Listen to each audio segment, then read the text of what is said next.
Hi, I'm Mike O'Connor, and welcome to The Actualized Self, where in each episode we talk with world-class performers and entrepreneurs building a better tomorrow to learn the tools, tactics, habits, and routines they employ to accomplish all that they do and to help us all live a better, more abundant tomorrow.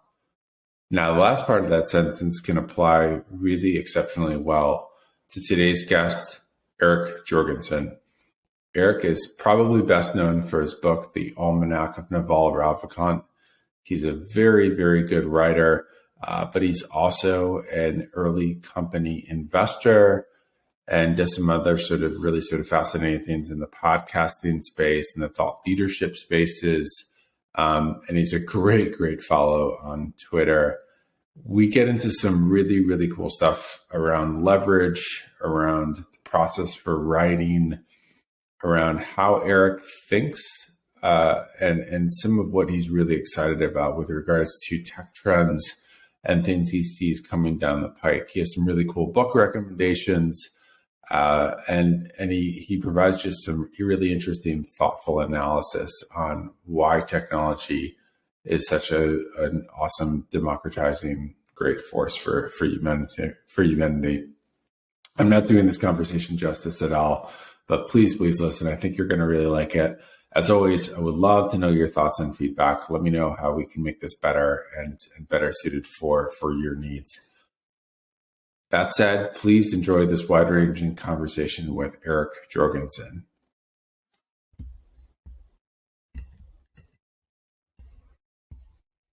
How do you answer that? Yeah, I struggled with this for a while in the period of time where I stopped having a real job. And had an actually interesting answer. But I now just say I write books and I invest in startups. And people can do whatever they want with that, but that's the summary. I do a sprinkle of a podcast, sort of on top of that. But those are the big projects and how I spend most of my time. Awesome. And your first book, The Almanack of Naval Ravikant, really got you a lot of attention, and has 12,000 Amazon reviews that are extremely positive. It's one of those highly recommended things that you're going to see all over the internet. Walk me through how you took that project on, the origin story of it, and maybe a little bit about what's happened since. Yeah, the project was this incredible fluke. On the one hand, that I was sort of between side projects, and I just tweeted this joke about I had just listened to this episode that Naval did on the Knowledge Project, which is Shane Parrish's podcast, and I think it's an incredible podcast in general. And that episode in particular was fantastic. And I'd listened to it 3 times, and it just struck me how much just timeless, incredible wisdom there was in it. It is the kind of stuff that belongs in a book in this evergreen sort of package. I love reading. I have a huge respect for books. I've been reading my whole life, and it just the quality of the thoughts and the sort of ephemeral nature of podcasting was just struck me as wrong. And so I just tweeted this joke about maybe I should compile some of Naval's best work into a book, into something small. And he retweeted it, and I woke up to find that 5,000 people said oh my God, yes, you have to do this. So I thought it'd be a 3-month project, and it turned into 3 years of obsessive crafting over making this thing, as good as I thought it could be, and sort of doing justice to the work that Naval had done and shared in the first place.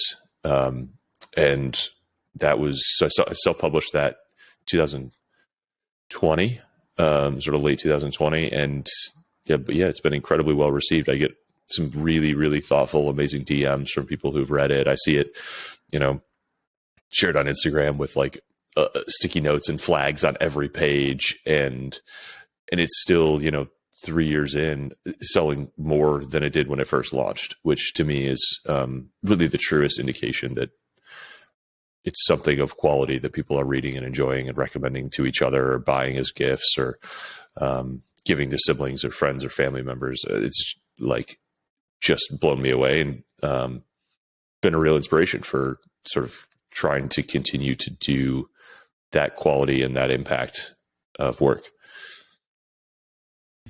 That is so awesome. And that, I mean, that 3 months to 3 years, I think is something I would love to know more about. Like how that, I don't even know where to start. Right? How did the sort of the process work, where when you were compiling all these different podcasts and tweets and all these different sort of pieces? Because Naval is just one of those people that his work is so many places, but it's not necessarily concentrated. His thinking is so incredible. But I can't imagine that process of putting it together was easy or neat or anything. So walk us through how that worked. Yeah. By my math, which is just kind of very rough napkin math, there were like well over 1 million words of source material. As you say, he's like prolific, right? And I've followed him for 10 years. You know, he's been tweeting for, I think, almost 15 years, been on podcasts, been writing blog posts, doing interviews. And then you go into like what's written about him, which is another sort of order of magnitude more. And yeah, I mean, collecting is the first step, right? So I just started a spreadsheet and just started adding as much stuff as we possibly could to it, and collecting gems, starting to organize things, reorganizing. Yeah, I think it's interesting. Like, I talk about this sometimes with other people. Artists usually actually think about this in different terms. Like, is a project scoped to quality or is it scoped to time? Like, you can write a book in 3 months. You could write. I have a friend, Shane Mack, wrote a book in one train journey, like over a weekend. He wrote that thing in like 72 hours, and you can do that. And that's a very different book than you get when you do spend it 3 years on something. It's just the level of polish and precision and crafts that goes into sort of each individual thing. And it's, I like to say craftsmanship has no deadline. Like, and because I self-publish, because I do everything on my own, I don't have anyone saying like, it has to be out by this. It has to be, it's good enough. Just ship it, like, go. I really sit there and like, I have to blow myself away with a thing that I've been looking at for 3 years. Like, like when I come back to it, it has to look better than I remember it. And that's a high bar, you know. You really want to keep people's attention and deliver value on every page and feel like they walked away from the book with dozens of valuable ideas, not just one idea that's been hammered over and over again. So yeah, it's a slow process, and it's, I don't think there's a lot of shortcuts. You know, there's tools and there's efficiencies, but you know, if you really want something that's well crafted, it takes a lot of time and a lot of patience. That's awesome. And what was the cost benefit analysis beforehand of spending so much time to really sort of put into this one thing? Was it essentially like you knew the demand was there because you had 5,000 people that are sort of retweeting this and just saying, please take my money, I want this book? Was that some of that tailwind behind you when you were sort of taking it on, or when you got behind it, was it just like, I have to do this and I have to do it well? Or no, I had no idea that it would be this well received, and I had no idea this many people would be excited about it. Honestly, I thought it would be this like very niche like book for Naval fans and nerds like me, like who wanted to read about mental models, right? Like, to me, there's an overlap of people who were liked how Charlie Munger thinks, and were also like into tech, and those are the only people that I thought would be excited about this book. So we're well past that in terms of, you know, see yoga teachers sharing it on Instagram. I'm like, holy shit, how did this book reach you? I don't know. Delighted but confused. But I felt like this was a win-win from the very beginning because I wanted to do the work. Like, even if no one else ever read it, if I just spent 3 years sort of like swimming around in Naval's thoughts and organizing them and meditating on them and figuring out how they all fit together and trying to fully grok them, like that would make me better and be a good use of my time, even if the book never left my house. So that really made it a heads I win, tails I don't lose kind of thing. And so there was never a cost benefit. There was only like I want to do this no matter what. And I'm shocked by the upside and certainly gleeful about that. But there's no case I would have been disappointed at spending the time to do something I was proud of and to do something, the other thing is like, I wanted Naval to be proud of it and I wanted him to feel like I had honored his work well. And, that kind of like audience of one, it's like, if it was a quality enough work that he was like, wow, nailed it. Then I could be proud of it again, no matter what else sort of happened in the broader world. That's awesome to hear.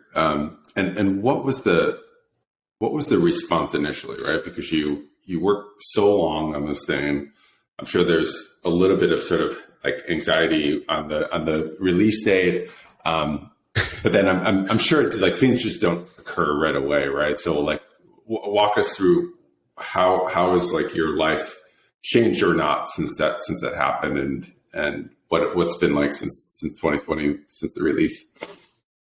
Yeah. I mean, honestly, the book came out at such a chaotic time in my life that there wasn't a lot of like, there was no real launch plan. There was no marketing. There was just like, it's out now, like tweet and email and, like hope it does well. We'll see.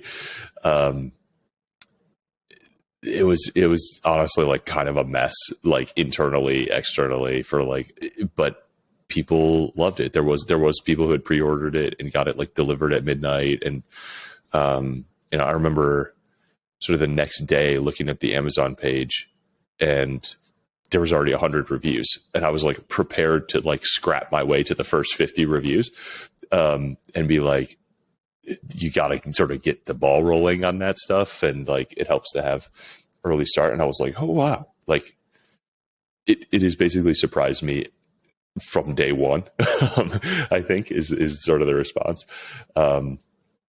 And it's just great to see. I mean, honestly, like the numbers are cool, like the number of reviews and, seeing sort of like millions of downloads on the free versions and stuff. But, some of the like extremely effusive one-to-one DMs I get are the most touching, of like, I was really lost. I found this book. It changed my life. I gave it to my brother, changed his. Like, this might change the trajectory of our family over generations. Like, oh, that's fucking incredible. That is so cool. And it absolutely is, I think, one of those works that anybody that reads it and really sort of looks at it has, right? And I've never met somebody that's read that book and hasn't recommended it to another person and got convinced actually another person to at least want to read it. So it just seems to have this sort of like viral effect to it, which is super cool. Yeah. I mean, there's some weird stuff about it, which I get, but it's like, it's kind of cool to be like a cult classic. Like that's, I'll take that. Yeah. Awesome. Well, and one of the concepts that you go really deep on, and something that you've built a class around, and you've done some amazing tweeting around this concept of leverage. And if you could you define leverage, and then maybe just give a couple examples of how leverage can play out in one's life.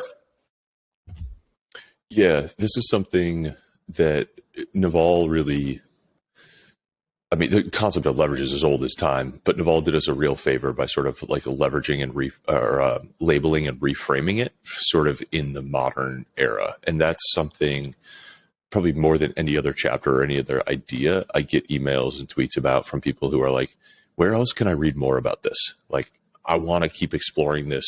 Tell me more, show me more. And I didn't have a good answer to that, but I felt the same way. So I started trying to flesh things out more and come up with case studies and, find other books that sort of touched on this topic.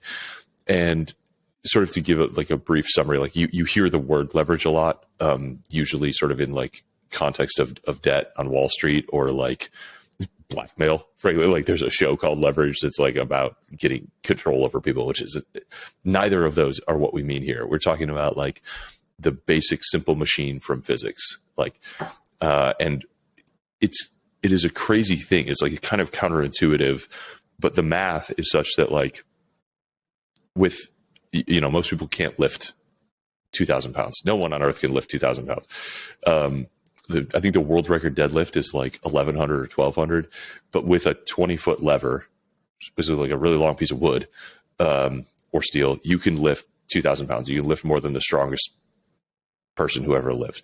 That simple like physics example extrapolated into sort of as a mental model and abstracted slightly into like the digital realm is really like, how do you increase your impact? How do you increase your effort? How do you find tools and systems and processes that you can put the same amount of effort in, right? Like you can push down on a bar instead of trying to lift a rock and lift something that's 10x what you could lift otherwise, or 100x or 1,000x.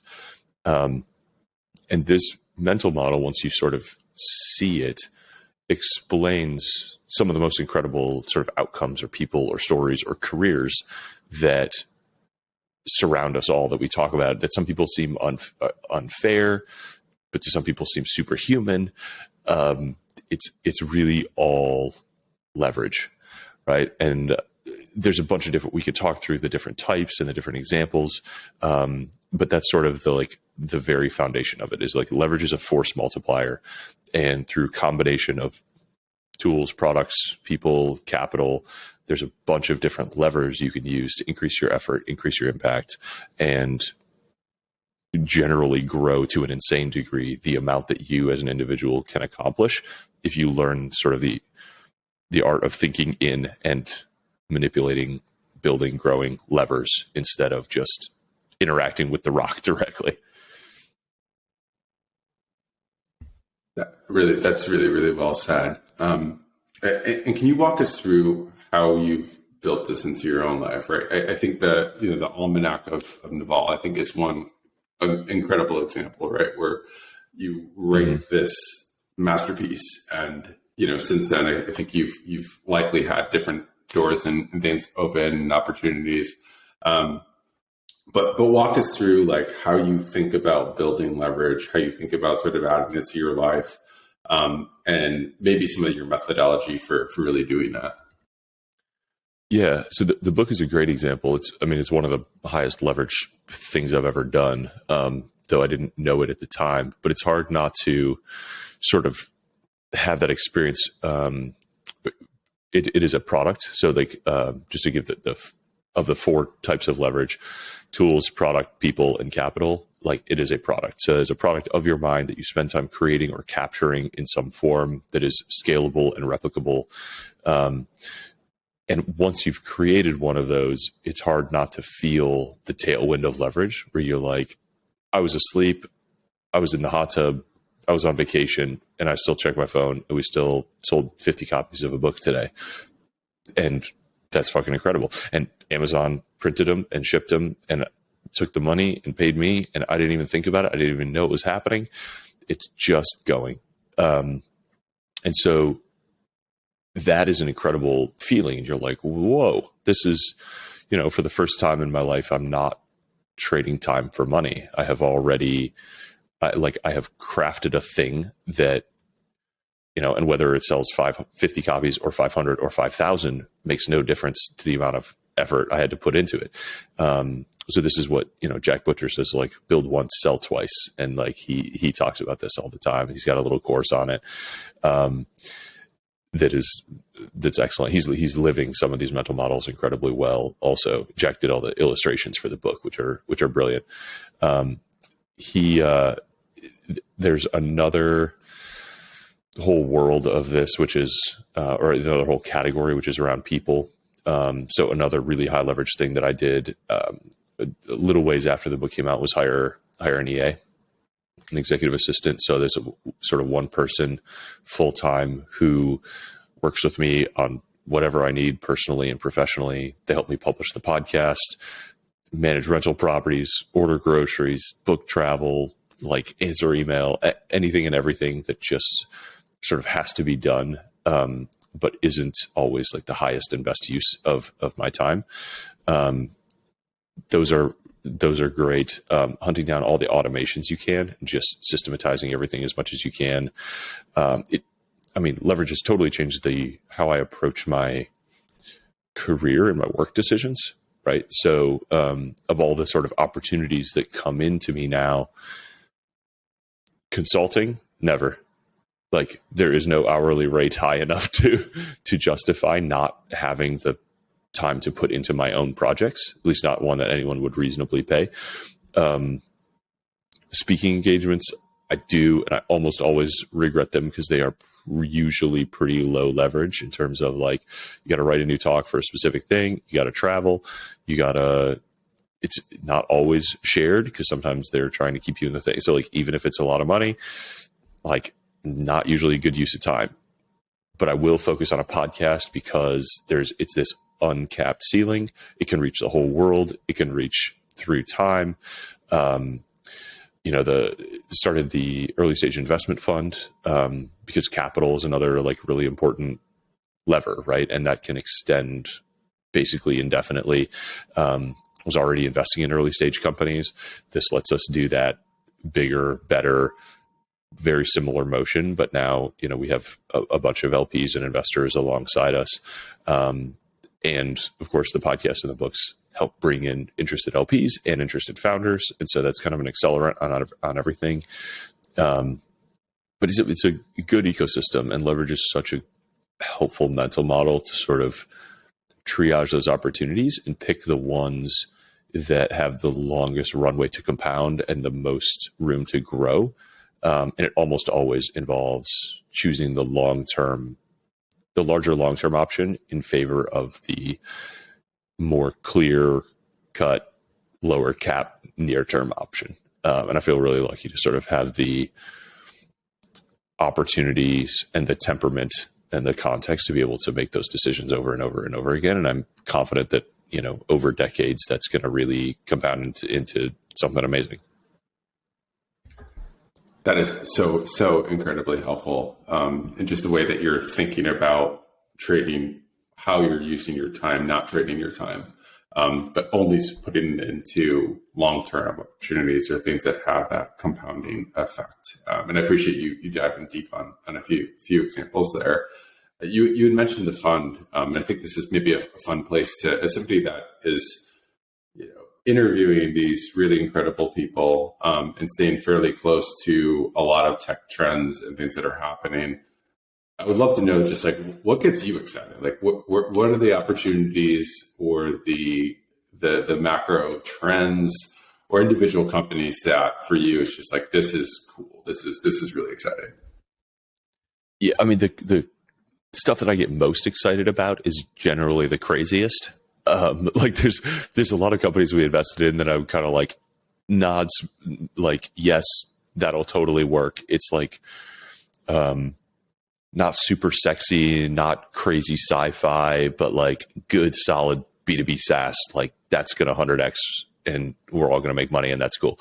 The stuff that gets me really excited is the like stuff that you'd imagine existing in a utopian future that like most people don't even think is real. Like if you told them what it was capable of, they'd be like, that breaks the laws of physics. Like that's not real. That's magic. Magic doesn't exist. That stuff is really cool. So the sort of, I think AI is pretty in vogue right now. And so like that might be one of the things that felt like magic that people are now kind of like, oh, like that's going to be real in our lifetimes. I think nuclear is moving towards that direction, but still not yet broadly understood or trusted for everything that it can do. I think nuclear, like the thought experiment with nuclear is to push it towards what happens when energy is too cheap to meter, right? Like when we treat energy like we treat bandwidth, in the sense that like you basically pay a flat rate for access to it, and it doesn't cost any more to use 10 times or 100 times the amount. There's a bunch of political and other reasons why we might not reach that in our lifetimes, but like there's, in base physics, I think that's a thing that is possible for humanity to achieve with nuclear, and that's just a wild, incredible, cool future. The one that I think is deeply discounted, that is not talked about very much at all, is nanotech. And I think there's like to use a very bad analogy, there's like a SpaceX of nanotech out there that has not yet been founded, or at least not yet been had a light shined on it and grown. And that's something that that's the most mind-blowing of all of the kind of like future tech stuff that you can imagine happening in our lifetimes. And there's an amazing book called Where's My Flying Car that I did a solo cast on my sort of recapping my notes from, and I had the author on my podcast as well. And it's just mind blowing, like where we can get. And the author makes this case that there's basically another industrial revolution in the offing that could happen in our lifetimes. That's the combination of AI, nuclear, and nanotech. And those three technologies sort of reinforcing each other in this like accelerating innovation cycle, where each one unlocks incredible capabilities in the other. And we live through just a mind blowing, like unfathomable sort of leap in abundance, in the same way that we did through the Industrial Revolution, which nobody really living today, I think, can sort of grok all of that anymore. But like we went from outhouses to like landing on the moon in one human lifespan, and railroads and steel and internal combustion and gas and electrification and air conditioning and flight and space travel. Like that is just like, imagine living through all that. And for most of our lives, the only innovations we've seen are in the digital realm: chips, phones, computers, and software. And like Wikipedia is a miracle, and Zapier is a miracle, and like there's a bunch of cool software out there, and we should be really grateful for it because it's magic. But it's not quite the same as being like, wow, I used to have a car and now have a flying car. Anything is possible, you know? So I think I'm really excited about manifesting some of those sort of incredible leaps in the physical world, and automating and what robotics will do, frankly, for like the cost of almost everything. So automating through robotics, everything from farming to production to transport. I wrote a post about self-driving trucks a few years ago that it's kind of like, we're all focused on self-driving cars because that's what we use, but self-driving trucks have the potential to like decrease the cost of anything that gets shipped, which is almost every physical thing that you use, massively. Like there's just some things like that are second and third order effects of the tech that's getting worked on now, that I think if people appreciated the impact that it would have on them and spent a few minutes thinking about the systems that support them and how those could be improved, that we'll have some really, really incredible sort of leaps forward.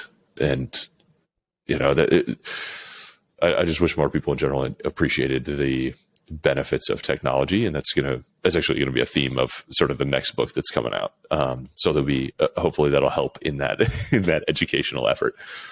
Yeah, well, I couldn't agree with you more. And we've got all these converging trends that are happening, and I feel like the however you want to sort of label it, but you know, things at this sort of intersection of deep tech, of biotech, and the pieces that are happening in and around AI. For a long time, you had all these incredible things that are sort of happening in a lab, that are sort of working independently. And you've had these incredible sort of advances that are sort of happening in the sort of machine learning space, but you've never had them really sort of start to combine. And that book that you referenced, that's a really sort of fascinating one too, where I hadn't really sort of thought about when you add things like nuclear or these innovations that are happening in energy and what the sort of compounding effects of those are. But I mean, it stands to reason that we're going to have some pretty crazy innovations start to happen when those worlds start to really play together. Yeah, I cannot recommend that book highly enough. It's not like a light read. It's written by like a PhD nanotech scientist, so like there's some engineering detail in there, but it is really mind blowing. And like I said, if you want a light touch, like I think I did a 40-minute podcast reading my highlights from the book, and just sort of riffing on it. So that's a really easy way to sort of just get a feel for it. But yeah, it changed. It's one of the books that changed the most how I thought about the future and what I thought was important. Because I think it's also worth saying, like, it's not just that I think this is cool. It's that I think when new technologies like that come about, they are the single best way to increase sort of the like human condition and like reduce scarcity and improve the quality of life for people all around the world, all generations present and forward. It is just like the source of all good things for humanity. And so investing in them, working on them, supporting them, evangelizing them, appreciating them, should be sort of in all of our ethos. But it's so easy to sort of have this initial reaction of like, oh, scary new tech, we don't need it, everything's fine. To just evaluate the risks instead of the benefits of new things that are coming out. So it's just a more exciting sort of way to see the world, I think. Yeah, no, I completely agree with you. And I mean, the amount of just everything that's happening in the robotic space, and to your point, the innovations in sort of self-driving trucks and all those things. I mean, the cost of manufacturing and shipment and all of these things, I think, is going to get really, really low over time, which is exciting. You had referenced your new book, or maybe sort of in a roundabout way, sort of what you're working on there. Can you tell us a little bit more about it? Yeah, it's sort of a very similar format and style to the Almanack of Naval. So I ran a very similar process, but with a new person named Balaji Srinivasan. If people have not heard of him, he's also prolific on Twitter, different than Naval, but he was the CTO of Coinbase. He's the founder of Council, which is a clinical genomics company. He's the author of The Network State. Maybe is the thing he's sort of most famous for most recently. Big investor, very into tech. And so I ran a similar process of sort of taking what I thought were all of his biggest, best, most evergreen, most generally applicable ideas and organizing them and threading them together and putting them into a book that's I've been working on for a few years, basically since the Naval book came out. And we're getting close. We're getting close. It should be out. It'll be out this year for sure. But back to the craftsmanship has no deadline thing. This is the part that I'm really trying not to rush, even though I'm very excited to get this shared out with the world. And I hope it's received as well as the Naval book is, and people enjoy it and learn from it and share it. And the big themes are similar to what we've been talking about. It's technology, truth, and building the future. So it's really takes you sort of from understanding and appreciating what technology can do. It's through sort of evaluating the opportunities in the world and where they are in a very sort of productive, honest, earnest way. And then the last section is a very practical sort of guidebook for starting and executing on something that can improve the world and can improve your life along with it, and sort of manifesting your vision in the real world. That is a great, awesome teaser there. Why Balaji, right? I mean, with the momentum of the last book and with everything that you have sort of going on and working that, I'm sure it's like there's all these incredible people that you could choose, but what made you and pushed you towards choosing Balaji? Yeah, well, funny enough, so I made a kind of a short list. I was like, wow, that was really fun. That was awesome. I would love to do that again. And so I made a short list of people that I thought would be great to work with. And it just so happened that Balaji reached out to me and was like, hey, will you do this? Like, I think this would be good. I put a ton of stuff out there, and I know it's not particularly well structured. And he's like, I'm working on a book, but it's very different from this kind of book. I'd love it, and I would help however I could. And I think it could help people. And I was like, cool, sounds good. Like, I'd love to work with a willing and eager sort of partner in this. So yeah, that was why Balaji. But now we're going to re-enter that again. We'll pull up my short list and see who's next. I don't know. Well, that's awesome, and I know that I'm personally psyched to read it as soon as it comes out, and we'll probably read it three or four times. And I'm sure probably gift it to a number of people as well, so that they can get little nuggets. I'm honored. I love a reread of a book. That's another high compliment. It's not a long list of things that people say, I'm going to reread this, or I'm going to reread it every year, or something like that. So I'd love to see like a beat up, dog-eared, underlined in 5 different colors copy of one of my books. That's the most amazing sort of compliment there is. Yeah, no, I mean, I think the Naval book, truly is one of those books that anytime that you're sort of facing one of those those times in your life where you're not exactly sure where to go or what the sort of next step is, I think it's really great for just sort of reevaluating how you're thinking long term, or how you're thinking about time, or how you're thinking about all of the really sort of critical things, because there's work stuff in there, but there's so much sort of like great life wisdom that's also sort of embedded, and a sort of like philosophical but highly practical tone that sort of like reads throughout it, which is so cool.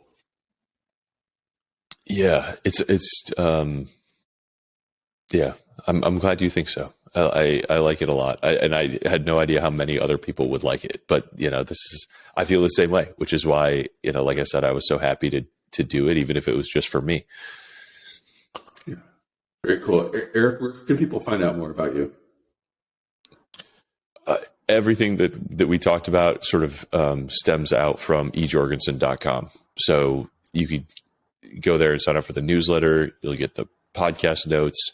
The leverage course is linked there. That mental model we talked about, I built a course on last year to sort of bring people through the mental models. The link to the fund is there if you want to invest in some of these crazy tech companies with us. We love to have sort of readers and listeners as part of that. Or if you're a founder and need some money, reach out. Yeah, that's sort of the home of everything, ejorgensen.com. Awesome. Eric, I can't thank you enough for your time. This has been awesome. I appreciate you having me. This is a fun sort of like, it's not often that we get to cover all the bases, like to go from books to fun to course and everything in between. So this is really fun. I appreciate it. Yeah, my pleasure. Always such a great pleasure to speak with you. Thank you. Thank you. We nailed it this time. You recorded it, right? You recorded it. We got it. I'm just going to hit stop.